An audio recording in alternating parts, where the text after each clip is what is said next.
Hello everyone, in this video we are going to solve LeetCode problem 120. Given a triangle array, return the minimum path sum from top to bottom. For each step you may move to an adjacent number of the row below. More formally, if you are on index I on the current row, you may move to either index I or I plus 1 on the next row.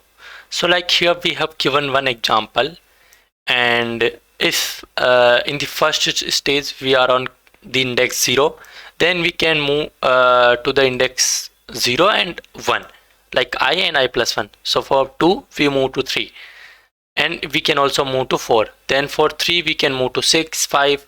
For 6 we can move to 4 and 1. So like that we have to get the minimum path sum. So now how we can solve this problem. So first of all, let's understand how many different paths we can get here.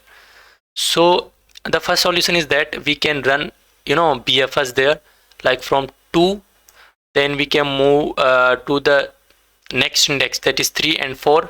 So I will show you here,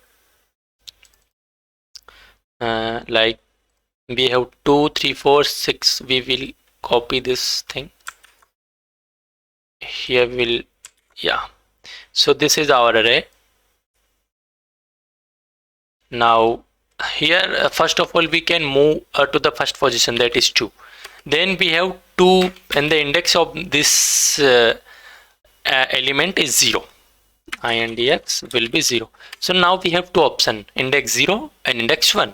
So from 2 we can move to 3 and also 4, and here we have sum.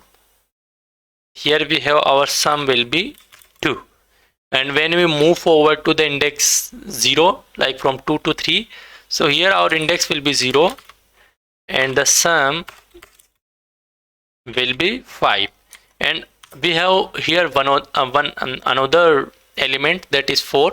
So the element is 4 and the index for that element will be 1 and the sum will be 6.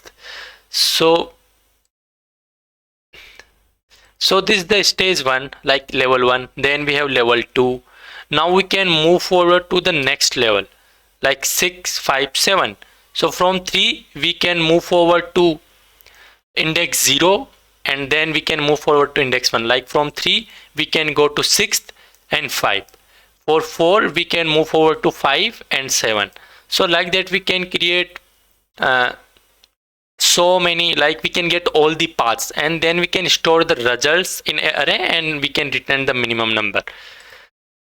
So this is the first solution that we can solve here, but it will take too much time, because in each steps we are making 2 decisions. Like for 0th index we have 2 decisions, for 1th we have 2. So like that it will take exponential time. So what is the next solution that we can think about? So let's assume if we have only one array, the length of the array is only 1. So in that scenario we will return the minimum number, like here the 1 is the answer. And now if we have the length is 2, if the length is 2, then we can start from the bottom position. How? Now let's assume here we see that if I got the minimum sum till 6th, from 6 to 4 or 1, so the minimum sum for 6th will be 7. Okay, for 5 it will be 6, for 7 it will be 10.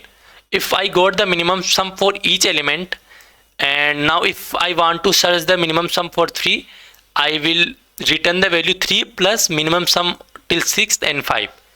So like that we can if we do the things like left and right. So for 3 the left will be 6th and the 5 will be right. And if we want to get the minimum value for 3, we can do 3 plus minimum of left or right. Then we will get the minimum sum from 3, like 3, 5 and 1. So this is the minimum sum for 3. So like that if we do, then we can return the value, we can return the minimum sum. So here we have to do backtracking. We have to start from the last line, then upper one, then here, and in the end we will get the solution for the top length. Okay, so this is the approach. And now how we can solve this problem, which thing we can apply here. So if we move from 2 to 3, then 6, then 4.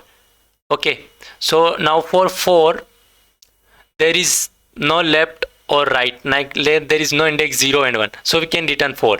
For 1 also. And for 6th we can we have left, that is 4, and right is 1, so we can return the 6th plus min of 4 and 1, that is 7. So the value for 6 will be 7. Then the similar thing we can do for the 5, and we will get the value for 5 also. Then we can return the value for 3. So like that we can do this thing. So for that we can use DFS here. Okay, so DFS, I will explain you these things in a good detail when I wrote the code. So we have two indexes, that is I and j. So I will be the row and j will be the column. So if here we have to do one thing. So if our I is equal to length of triangle, triangle, if the length of it will be triangle minus 1. So like if we are at 4, in that scenario we have to return the value, that is 4, triangle of I comma j. In the else condition, so here in the else condition, now we have two options. We have one left element, like if we are at 6th we have one left, that is 4 number, and in the right we have 1. So we have two numbers here. So for left, what we can do, DFS of left, that is index will be same as the upper one, that is index will be j. And then also we have right, in that we have DFS of we have to go to the next row and our index will also increase. Okay, so this is the approach. And then what we have to return here, we have to return the current value, that is triangle of I, and the minimum of left and right. Okay, so as we can see here, if we take only two elements like 2, 3 and 4, so for 2 we have two elements 3 and 4, and we have to return the value, that is triangle of I, means 2 plus minimum of 3 and 4, that is 5.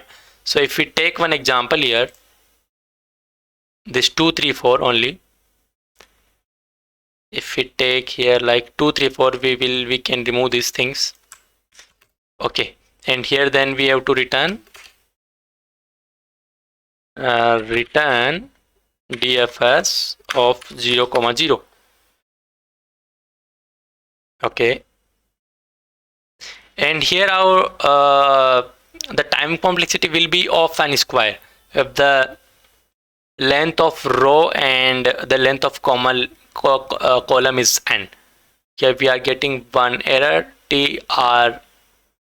Actually we did one mistake here, IANGLE of I. Now let's try to run it again. Cannot. Okay, here we did one more mistake. We have to use IJ because it is a 2D array. Okay, so it is working fine. Now let me explain you how this thing work. So like we have, if we take only this triangle, so if the length is 2, in that scenario we will come here, then we will get the left. Here the left is 3 and the right is 4, and we'll return the 2 plus min of left plus right. So like that we can solve this problem. But the thing is that here currently like we have to do the thing for all the things. Now like if let's assume we are at 4, so for that we have to calculate the value for 5 and 7, and we are doing this thing again and again. When we are solving this problem for 3, in that scenario also we calculated the value for 6 and 5, and 4 also, and for 4 also we are calculating the 5 and 7. So this is a repetitive, repetitive thing. We are doing the same thing for 5 twice. So this is not a good thing. So for that we have to use, we have to store the values for the indexes. So we can use dictionary here to store the value. Like if the dictionary will be this, so in that we can write the value like dp of, we can create a tuple here I comma j, and then we can store the value here, some value. Okay, and then we can call our function if the values exist in that dp or not. And also in Python we have one more thing, we can directly write here LRU catch, and it will do the same thing for us. We don't have to write the code here, it will do the same thing. It will catch the inputs like I and j and also the return, and it will do all the things for us. So like that this solution will work. Now let's try to submit it. Okay, it is working fine. And the basic concept I told you, that we have to use backtracking, and also then we have to use dp here. So for that I'm using this LRU catch function. So this is for this video, and if you find any difficulty in this solution, then please comment. And also if you have, if you want to get the solution of some other problem, then you can comment that thing also in the comment section. Thank you for watching this video.